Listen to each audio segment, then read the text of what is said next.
Gracias por seguir con nosotros en A Primera Hora. Estamos de vuelta en este su espacio a primera hora a través de RNN, a través de Lazo TV y claro, para todos los dominicanos en el exterior, a través de Quisqueya TV. Ya uno comienza a recibir de Quisqueya TV una retroalimentación interesante de los dominicanos en el exterior. Y en esta entrevista muy especial, porque es con un amigo, ¿verdad? Tenemos al queridísimo Gilberto Soriano. Gilberto es presidente de la Asociación Dominicana de Derecho Deportivo y va a estar aquí con nosotros hablando sobre temas interesantes y vamos también a ver ese escrito, ese libro que están ahí también promocionando. Bienvenido, Gilberto, a tu espacio a primera hora. Buenos días. Buenos días, de verdad. Buenos gracias. días. Es impresionante, que yo pensé que estaba en Telemundo. Oye, Sí, un Telemundo, o sea, un mundo. No dije nada específico. Claro. No he mencionado nada que no sea parecido a la realidad, porque de verdad muy impresionante. Te felicito, Loreni, por la maravillosa, y a todo el equipo, obviamente, por la escenografía, y yo creo que tiene es como un repunte de la televisión dominicana. Así mismo es. Oye, Gilberto, iniciar rápidamente para poner en contexto. Asociación Dominicana de Derecho Deportivo. ¿Qué se hace? ¿Cuáles son sus principales vinculaciones? Y cómo se vinculan, sobre todo, obviamente, con los deportistas dominicanos. Mira, la Asociación Dominicana de Derecho Deportivo es una institución que nace con la finalidad de que se construyan mejores políticas públicas de educación y salud en el sistema educativo. Eso evidentemente está fundamentado en la norma, la Constitución, el artículo 65, que dice que el Estado asume el deporte como política pública de educación y salud. ¿Qué significa eso? Bueno, significa que el deporte es transversal desde la escuela. El deporte es beneficioso cuando se hace desde la escuela. Si no se hace desde la escuela, no tiene beneficio social. Y como tú comprenderás, nosotros somos un Estado social democrático de derecho. Es decir, todo lo que diseña el Estado como políticas públicas tiene que ser en beneficio de la gente. Tiene que generar un dividendo. Y cuando tú ves la forma, porque no podemos decir modelo, sino la forma como funciona el sistema o el deporte dominicano, vamos a sacar la palabra sistema porque no es un sistema, es realmente, no solamente produce una serie de efectos negativos como la discriminación, la falta de acceso de los niños, al mismo tiempo es marginar al sistema educativo, lo cual no tiene una redistribución a la ciudadanía. Y eso es lo que realmente nosotros como institución estamos procurando de generar esa conciencia, de que la gente entienda que el deporte no es solamente lo que la gente ve, el alto rendimiento. El alto rendimiento simplemente es una élite que representa menos del 1%. ¿Cómo, espérate, como una élite? Porque la mayoría de los atletas de alto rendimiento vienen de muy bajos estratos sociales. ¿Una élite o una minoría? Es una élite en el sentido de la clasificación que llega en ese nivel. Es lo que quiero significar. Bueno, he visto un apellido Vicini que llega... No, cuando digo élite no me refiero a élite económica, sino a élite de grupos. Entonces el Estado está para trabajar con su capital humano, que son todos. ¿Qué sucede? Ser un atleta de alto rendimiento siempre es una excepción a la regla. Conseguir medallas es otra excepción a la regla. O ser un profesional de béisbol es una excepción a la regla. Por lo tanto, eso no está mal. Ahora, lo que debemos entender es que eso tiene un rol. Hay instituciones que tienen un rol para eso, que son el Comité Olímpico, que son las instituciones privadas, que se mueven alrededor del deporte. Ahora, el Estado tiene un rol con el deporte. ¿Cuál es? Que sirva como fundamento de fortalecer el sistema educativo. Que independientemente de lo que haga el sector privado, lo que haga cualquier institución, hay un rol estatal de políticas públicas y de responsabilidad. Exacto, responsabilidad social. Entonces, ¿qué sucede? ¿Por qué el deporte es importante? Bueno, las variables son muchas. La primera es que el deporte tiene y contiene el elemento esencial del ser humano. ¿Cuál es el elemento esencial del ser humano? Bueno, la actividad física. Todo lo que hacemos es motor, es movimiento. Mira cómo yo estoy moviendo las manos, mira cómo estamos aquí, nos desplazamos por nivel motor. O sea, el ser humano vive de la motricidad. Porque la motricidad tiene un impacto no solamente en el orden físico, biológico, sino también psíquico y emocional. Entonces, en esos 4 elementos, el Estado dice, bueno, por el deporte tiene eso, por eso los ingleses incorporan al deporte, que nosotros lo vemos hoy en día, desde la escuela. Si tú te das cuenta, el baloncesto, que a la gente le gusta y le apasiona, cuando Naismith Smith lo incorpora, fue en la escuela, de un programa de Kansas. O sea, todo lo que tú ves en el deporte, todo fue de una manera visualizada a través de la escuela. ¿Por qué? Porque la escuela es el centro de las políticas públicas de un Estado. Si tú te das cuenta, nosotros tenemos una matrícula de 2.7 millones de estudiantes preuniversitarios y más, alrededor de casi 600,000 en universitarios. Si tú dices cuál es el factor, por qué el deporte no está siendo marginal en la escuela, bueno, porque sencillamente el Estado no ha podido cumplir con llevar una estructuración dentro de la escuela. Lo que la gente dice, repite mucho, el deporte es salud, el deporte aleja a los jóvenes de las drogas. Todo eso es una narrativa que no es cierta. ¿No es cierta? No es cierta.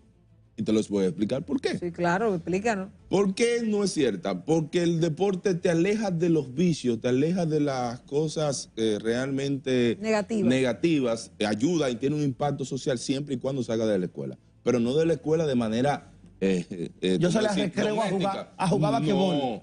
No, tiene que ser estructurada. Y tú dirías, bueno, es una opinión tuya, Gilberto. No, si tú te vas al Instituto de Salomé Oreña y lees lo que está plasmado allí, dice el deporte, que es usted sabe que se creó a través de la nueva estructuración con el plan decenal de 1992. Dice, el deporte bien organizado y pensado y estructurado genera beneficio para el ciudadano. Porque el deporte de entrada no es educación, de entrada no es salud, si no está acogido Gilberto, a un plan. Entonces, ¿cómo colinda para una expresión que utilizas en el libro para la construcción y consolidación de la educación de calidad? ¿Cómo entonces el deporte en su desarrollo, sí, en su espacio más pleno, cómo colabora para esa consolidación y construcción de una educación integral y de calidad? Sencillo, ese es uno de los aspectos que desarrollamos en el libro. ¿Por qué el deporte es importante? Bueno, sencillamente por lo siguiente. Nadie aprende en la cabeza de nadie. Sócrates decía, yo no tengo la capacidad de enseñarle nada a nadie, simplemente de hacerlo pensar. Entonces, ¿qué sucede? El deporte permite que tú sitúes al niño en su entorno, para que él entienda en qué ambiente se encuentra. Vamos a ponerte un ejemplo muy sencillo. En Estados Unidos, si tú no tienes 80, tú no puedes ir a una instalación deportiva. Si tú no te comportas correctamente, tú no puedes ir a una instalación deportiva.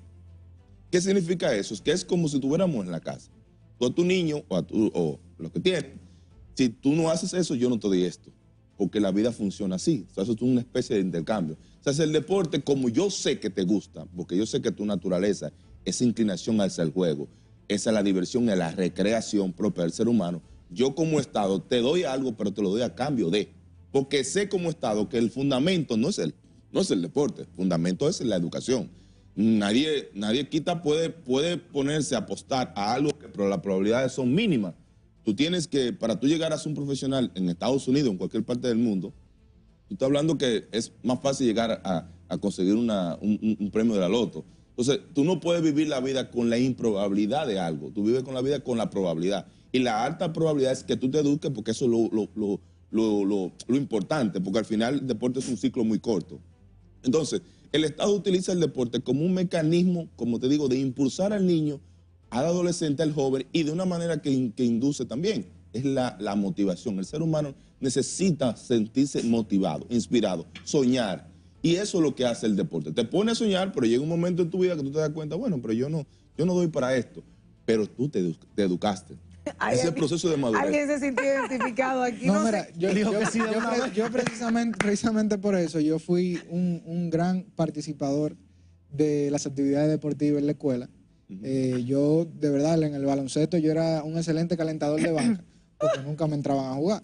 Sin embargo, yo siempre he entendido la importancia de eso. Y hay algo que pude ver dentro del índice de lo que te refieres en el libro, sí, y es un tema que hablábamos incluso el día del deporte, y ha sido una visión también ahora del director del INEFI, lo de promover el béisbol en las escuelas.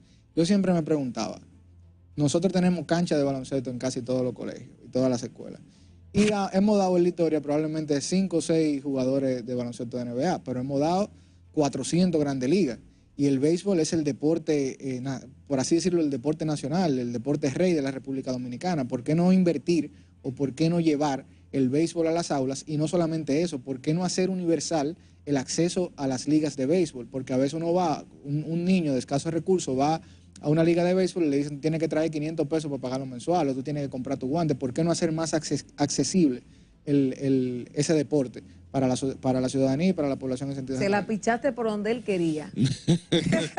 No, mira, tú sabes Y a que... eso yo le sumo la crítica que hay ahora, la cuestionante que se dio ahora en Estados Unidos con el partido de Licey Águila, de un posible estadio en la República Dominicana que estuviera a la altura de lo que está allá. Y creo que Vitelio, Sí, don Vitelio Mejía dijo que eso era imposible, que nunca República Dominicana iba a tener un estadio así. No, pero él sí dijo que se iba a construir ahora, se iba a iniciar Pero a no construir. uno así, oye, como nunca, la palabra fue nunca se va a ver en República Dominicana uno como el que estaba en Estados Unidos en ese.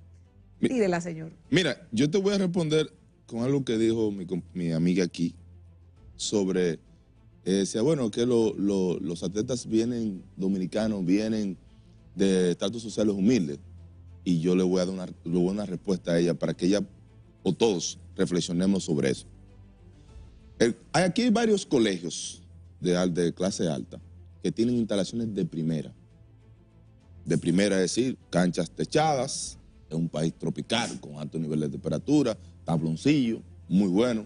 Y pregúntate cuál de esos colegios tienen niños o adolescentes o jóvenes en selecciones nacionales. Ninguno. ¿Tú sabes por qué? Porque ellos entienden perfectamente el proceso. Y de hecho tienen sus propias ligas, algo que no debería ser, pero sucede. A la ausencia del Estado, ellos ejecutan. Y nadie pregunta por qué no viene un atleta de alto nivel de eso. Porque ellos no están enfocados en eso. Ellos saben lo que significa el deporte y la redistribución en términos de lo que es didácticamente que tú pones a ejecutar esos valores que tú aprendes en la escuela. Pero hay un elemento más que nosotros planteamos en el libro. Llevar al deporte de las escuelas, jugar béisbol, como tú me señalas del plan, no es suficiente. Y tú dirías, ¿por qué? Porque tú necesitas fundamentalmente otros elementos para que el sistema educativo funcione y que el deporte tenga un impacto. ¿Cuál es? El deporte es importante en las escuelas siempre y cuando tú tengas el recurso humano adecuado, es decir, el profesor de educación física. Que la gente entiende aquí que el profesor de educación física es el de deporte, nada que ver. El profesor de educación física es el que nos enseña a nosotros desde los aspectos cognitivos, que nos ayuda a temprana edad, que es la base donde se sienta el desarrollo de un niño, que es de 0 a 6 años. En República Dominicana, el 85% de nuestros niños no tienen acceso a educación temprana. Eso lo dice la neurociencia, no lo dice Gilberto Soriano, lo cual plasmamos ahí. Entonces, el profesor de educación física te trabaja con la parte cognitiva, te trabaja con la parte física, te trabaja con la parte emocional, te trabaja con la parte de los valores, de la parte de la higiene. O sea, ese es el componente, por mencionarte alguno. Con los aspectos psicosociales, es decir, las relaciones entre los demás, con la ayuda, por ejemplo, aquí se habla mucho de equidad de género, pero no se establece una política pública de equidad de género. O sea, la niña y el niño tienen que estar juntos en la escuela. Es el fundamento, pero aquí no se hace eso. Entonces, cuando tú produces todo ese medio ambiente en el niño, tú lo llevas a ponerlo en práctica en el deporte, que es lo que tú llamas el respeto al contrario, trabajo en equipo, pero eso tú te lo enseñas primero.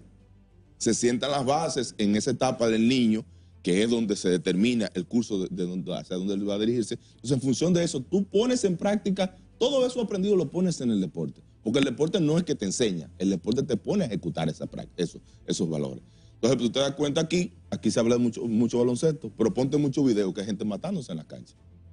¿Por qué? Si es deporte, debería ser no. Porque esas personas que están jugando, haciendo deporte... Hasta a nivel profesional. Exacto. Entonces, tú tienes que tener cuidado de que crees como que el deporte es un antídoto. El deporte es un antídoto siempre y cuando tú lo fundamentes en la educación, que es lo que nosotros carecemos. Entonces, con relación a lo que tú te señalas ahí, que tú dices, ¿por qué razón hay que pagar a una liga? Lo que pasa es eso es lo que estamos hablando en el libro. Los niños dominicanos no tienen accesibilidad al deporte. Porque cuando tú dices, alguien me escribía un video que se hizo tendencia, este tipo lo que está hablando de disparate. La mayoría de personas están de acuerdo, pero yo me dedico a lo que dicen que no, porque eso verdaderamente es lo que a uno le alimenta. Señores, en República Dominicana hay béisbol, sí es verdad, hay béisbol. El problema es que el béisbol es el que tú te acabas de señalar, que es privado. O sea, yo tengo que pagar para poder entrar a esa liga, y eso no debería ser. En un país eminentemente deportivo, eminentemente de béisbol, no hay béisbol donde los niños puedan desarrollarse como lo hay en Estados Unidos, como lo hay en otros países, como Japón, como una serie de países que lo existe. O sea, el niño tiene acceso sin tener que tener su padre que desembolsar dinero para pagar de carácter privado. O sea, sino que participan. Una liga o un club puede funcionar, pero debe ser de manera marginal. En República Dominicana es el centro. Entonces tú tienes de una manera el sistema educativo vacío y tú tienes que complementar del otro lado. Y eso es incorrecto en un Estado social democrático de derecho. Entonces, República Dominicana tiene que entender eso, y en el caso de béisbol es más dramático todavía. ¿Por qué? Porque tú tienes a los niños, ustedes que trabajan, creo que tú tienes un asunto, una fundación que hablan del asunto de trabajo infantil. Señores, los niños dominicanos están haciendo trabajo infantil. ¿Por qué? Porque la Constitución te dice que el deporte y la recreación son derechos fundamentales. Y la ley dominicana, la Ley General del Deporte, te explica que tú no puedes a un niño, y eso es porque su etapa biológica así lo indica, tú no lo puedes hacer una carga física que no corresponde a su etapa biológica. Eso está prohibido por la ley. Y también está el asunto del trabajo infantil y todo lo demás, pero la propia ley lo dice. Nadie le presta atención a eso. Ahora tú te preguntas, ¿cómo un niño en República Dominicana, que supuestamente tenemos la gente extendida de 7 de la mañana a 4 de la tarde, cómo practica béisbol? Explícamelo eso, porque yo no lo logro entender. O sea, ¿cómo practica si él tiene escuela desde las 7 de la mañana a las 4 de la tarde? Y se supone que después que sale tiene que hacer tareas. Entonces, en República Dominicana necesitamos revisar. Pero hay unos clubes o unos programas donde al niño lo sacan de la escuela solamente para jugar. ¿Tú conoces de eso, verdad? Pero programa solamente para jugar combinado con la escuela, o tú dices que lo sacan solamente hay para... Hay unos programas... No, se combinan con la escuela, pero esos son programas ya para firma. O sea, cuando tú tienes un talento excesivo, frente a la media, te llevan para un programa, tú estudias en el programa. Así es que se llama el programa. El problema, pero tú lo conoces, le dicen programa. Yo realmente no conozco ese sistema. No, pero a mi mamá le dijeron con mi hermano, cuando estaba como con 17 años, de sacarlo del colegio para que en ese programa él estudiara, pero que el tiempo máximo era para el deporte. Y mi mamá dijo, ni loco, te quedaste sin jugar porque tú no vas a la escuela. Pero mira lo que sucede con él, que es lo que nosotros planteamos desde el punto de vista de la visión integral de un Estado. Si Elías Cornelio somos dos compañeros, nosotros somos todos un compañero de aula, y yo veo que a él se lo llevan a jugar béisbol y a mí no. ¿Qué tú crees que efecto psicológico tendrá eso para mí? Frustración, trauma. Genera una discriminación de entrada. Entonces, por eso le digo, o sea, estructurar el deporte en esa escuela conlleva una serie de formalidades importantes que el Estado debe hacer. Por ejemplo, tú dices aquí, te para un determinado funcionario y te dice, nosotros estamos formando los futuros Pedro Martínez. Ajá, y el niño que tiene deficiencias cognitivas, el niño que tiene limitaciones físicas, el niño que tiene limitaciones de extremidades, ¿qué hacemos con él? Él no tiene derecho. No, la escuela hace una estructuración para no discriminar a nadie. Quien hace esas excepciones son las instituciones encargadas para esos fines. Pero la escuela no, la escuela tiene que estar abierta para la mujer, para el hombre, para el que tiene deficiencia cognitiva, con limitaciones físicas. Pero hay deportes, ¿no, Gilberto? Hay deportes para personas que tienen limitaciones motoras, cognitivas, porque yo he visto olimpiadas, por ejemplo, los paralímpicos. Sí, de capacidades diferenciadas. Sí, lo que nosotros estamos diciendo es que cuando tú estructuras el deporte de las escuelas es para que tú no puedes excluir deporte. Todo el mundo tiene que hacer ese deporte. Porque el deporte que se hace en la escuela no se hace para competir ni para formar atletas. El deporte que se hace en la escuela es para integrar a la sociedad, es para cohesionar a la sociedad, es para la participación de la sociedad. Es que no puede existir discriminación en la escuela. Porque el deporte tiene su naturaleza. Si yo compito contigo, te quiero ganar. Eso, evidentemente. Ahora, ¿el Estado qué hace? Denaturaliza ese proceso para llevar equidad y igualdad. Entonces, la política para formar atletas no pudiera venir de la escuela. O sea, en la escuela formamos en valores, dotamos. O sea, tiene que hacerse con una visión de igualdad y equidad, pero una política para formar atletas tendría que ser fuera de la escuela, con políticas fuera. No, mira, no es fuera de la escuela la palabra. El proceso es el siguiente, y qué buena la observación. La escuela se recoge, porque uno de los temas de los países subdesarrollados es que ven los sistemas educativos como de manera segmentada, y es incorrecto. El Estado ve un solo sistema, desde básica, media, intermedia, bachillerato, universitario, es un solo sistema para el Estado. En ese proceso que tú recorres, que vamos a suponer, con uno recoge un proceso universitario desde de la básica hasta el bachillerato o hasta la universidad, estamos hablando que tú andas en un periodo de 18 años máximo, ese es el proceso. Entonces, en ese espacio, tú te vas desarrollando como atleta y ven en ti un talento y ahí extrae ese talento. Entonces no hay problema. Bueno, te sacan, te llevan a otro escenario que tú vas distinto, entonces eso no hay problema, porque eso es parte de. El asunto es cuando tú como Estado simplemente lo limitas a la creación de atletas. Ese no es tu rol. El Estado, su enfoque es fortalecer el sistema educativo. Su Estado, su enfoque es que la escuela tenga todos los elementos necesarios para desarrollar el ser humano.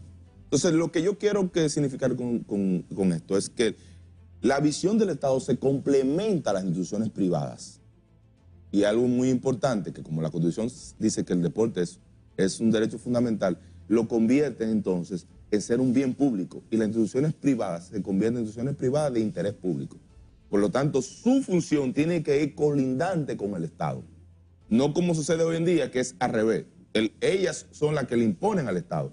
Pero ¿qué sucede? No le puede imponer el Estado porque el Estado es el que tiene el dominio, el control social, los medios y los recursos para ejecutar. Entonces las instituciones deportivas andan por un lado y el Estado anda por otro. Recordamos que estamos hablando con Gilberto Soriano, el presidente de la Asociación Dominicana de Derecho Deportivo. Toma muchísima más razón la presencia de Gilberto hoy en el Día Mundial de la Diabetes, que lo dijimos al inicio del programa, cuando tiene un tema preventivo importante. Gilberto, una pregunta importante. Estamos viendo el sistema educativo como ente dentro del deporte, o el deporte como parte de todo el sistema educativo. Y hay una institución que es el INEFI, que es dentro del esquema, es descentralizada, dentro del esquema de la educación, dentro del Ministerio de Educación, es quien lleva el deporte o la educación física. ¿Hacia dónde debe orientarse? ¿Hacia dónde debe la línea de acción del INEFI en este recorrido que tú has visto y que has plasmado en este libro? Esa política pública ya directamente de la educación física en los centros educativos de la parte pública. Mira, yo quiero, antes de responderte esa pregunta, aportar algo con relación a lo que tú dijiste del Día de la Diabetes. Nosotros escribimos un artículo que se llamaba Deterioro de la salud global, consecuencias de la economía de mercados. Lo que vive el mundo es un drama, pero evidentemente lo económico se impone a lo social. El consumismo. Actualmente el sobrepeso, la obesidad y la diabetes en el mundo anda alrededor. O sea, que viene primero el sobrepeso, luego viene la obesidad y luego viene lo que es diabetes, todos los trastornos que eso genera. Y que lo primero que se lleva de paso del ser humano es los aspectos psicológicos y emocionales del individuo, porque cuando tú te sientes gordo, ya tú te sientes que tú no eres, todo el mundo te está mirando, todo el mundo, o sea, te ven con una forma despectiva. No quieres salir, no quieres vincularte. 38% del mundo está sobrepeso y obesidad. 38%. La estimación es que para el 2030 está para un 50%. No lo dice Gilberto Soriano, lo dice la OMS. Todo eso por una combinación de ¿qué? De comida chatarra, saturada en azúcar, grasa y sal, que es evidentemente una explosión al cerebro. La gente no lo entiende, pero eso es la adicción. Eso. Hay muchos que la comparan con la adicción de las drogas. Pero ¿qué sucede hoy en día? Hay un elemento que se une a eso. El tiempo que pasamos en pantalla, la vida sedentaria y la mala alimentación. 3 combinaciones mortales para el ser humano. Mire los 2 elementos que le estoy diciendo. O sea, 2 elementos que nosotros como Estado debemos contrarrestar. ¿Cuál es? Bueno, el elemento de la vida sedentaria. Supone que las personas hoy en día están haciendo, porque tienen más tiempo, se pasa en un dispositivo, se entretienen más con un dispositivo electrónico o con una portátil, etc. Todos esos elementos producen que el individuo se ponga estático. Lo único que ve es muchas publicidades en televisión o en redes y lo que provoca es siempre esa ansiedad de comer. Entonces, ¿cómo tú contrarrestas eso? Bueno, date cuenta, estados como Suiza, que son alto nivel educativo, tiene un 42% de obesidad. En el caso mexicano, que es el líder en el mundo, tiene 76% de obesidad entre las personas adultas. Es decir, de cada 4 personas mexicanas, 3 son obesas. 76%. Entonces, ¿cómo tú contrarrestas esto? Bueno, tú contrarrestas con políticas públicas. Yo tengo una niña y mi hija me dice, papi, eso no es saludable. Ya ella tiene 4 años. ¿Por qué? Porque ella tiene una combinación de lo que uno le dice y lo que le dice su escuela. Entonces, ese es el fundamento para contrarrestar la pandemia que vive el mundo. Y nadie se da cuenta porque es silente. Eso ha sido tan escandaloso que Financial Times publicó un recorrido diciendo que los alimentos de una de las cadenas más importantes del mundo, que no voy a decir el nombre para no dar publicidad, sus alimentos eran nocivos para la salud. Y ellos lo reconocían, una reunión interna. Entonces, solamente un camino para contrarrestar esta enfermedad de orden de salud pública en nuestro país. Anda alrededor también altísimo la gente con obesidad y sobrepeso, pero con una forma más peligrosa, que como tenemos un problema de desigualdad social, mucha gente ni siquiera lo sabe. Así es. Eso. No Ahora, mira, antes de nosotros despedirte, Gilberto, tú sabes que el motivo principal de traerlo aquí es que nos vino a presentar su libro que habla del deporte. Tú no quisiste ir, pero a la no es verdad, no es verdad. El deporte como instrumento de desarrollo hacia un nuevo modelo educativo en el siglo XXI. Interesantísimo están título, dedicados, sí, están dedicados, miren, ese es el mío, esa es la dedicación del mío, que agradezco mucho a Gilberto con la deferencia que nos da este ejemplar y nosotros lo vamos a valorar muy bien. Seguro. Totalmente. A mí me encanta este tipo de tema y lo que tú estás diciendo ahora. ¿Dónde la gente puede adquirir el libro y sobre todo a quién está dedicado este libro? ¿A quién está dirigido? Mira, es una obra, quisiera finalizar diciéndolo antes de entrar al libro, yo sé que tenemos poco tiempo. Con relación al INEFI, el INEFI tiene que reencauzarse por su origen de su ley. Y el origen fue lo que le explicaba ahorita. Si uno fundamenta la educación física, que fue la razón de ser, porque fue creado, tú no vas a tener provecho, no solamente en el deporte, en ninguna ciencia. Porque la educación física, como les decía ahorita, es la que prepara al niño para el aprendizaje. En República Dominicana, lamentablemente, no se aplica. Pero como no tenemos mucho tiempo, voy a decir con relación al libro. El libro es una recopilación de una serie de personalidades en el país preocupadas por el tema en el orden social. Tiene el prólogo de Defensor del Pueblo, que usted sabe que las responsabilidades constitucionales son los derechos fundamentales. Tiene a doctor José Joaquín Puello. Tiene a Percio Maldonado por ahí, ¿no? Percio Maldonado es colaborador porque también es parte de la asociación. También José Joaquín Puello. Hay otros peloteros, Salón de la Fama, que opinan sobre la problemática que planteamos sobre esos distintos problemas sociales que tenemos en nuestro país. Es decir, nosotros hemos tratado de hacer algo, no solamente la construcción de una opinión de alguien, sino más bien una diversidad para socializar el tema. Y yo creo que tengo que decir, que le doy gracias a Dios, que rápidamente, tengo unos años siendo profesor universitario, y los otros días me llamó la decana de la Universidad del Caribe que quería incorporar, y se incorporó el primer tema, la primera promoción del monográfico, y estoy coordinando eso. La Universidad P también, la Universidad P, y asimismo también otras universidades que están interesadas sobre el tema. De hecho, nosotros tenemos un primer diplomado sobre políticas públicas de educación y salud en el sistema educativo con la Universidad P, que es un acuerdo que tenemos. Yo creo que nos parecía a veces, me parecía como la obra un poco titánica, como que era difícil, pero al contrario, ha venido como creciendo una ola de que la gente está entendiendo cuál es el rol del deporte para el Estado y cuál es el rol del deporte en las instituciones deportivas. Bueno, muchísimas gracias, Gilberto, y a ustedes. Quédense con nosotros, estuvimos conversando con Gilberto Soriano, presidente de la Asociación Dominicana de Derecho Deportivo. Venimos con más a primera hora.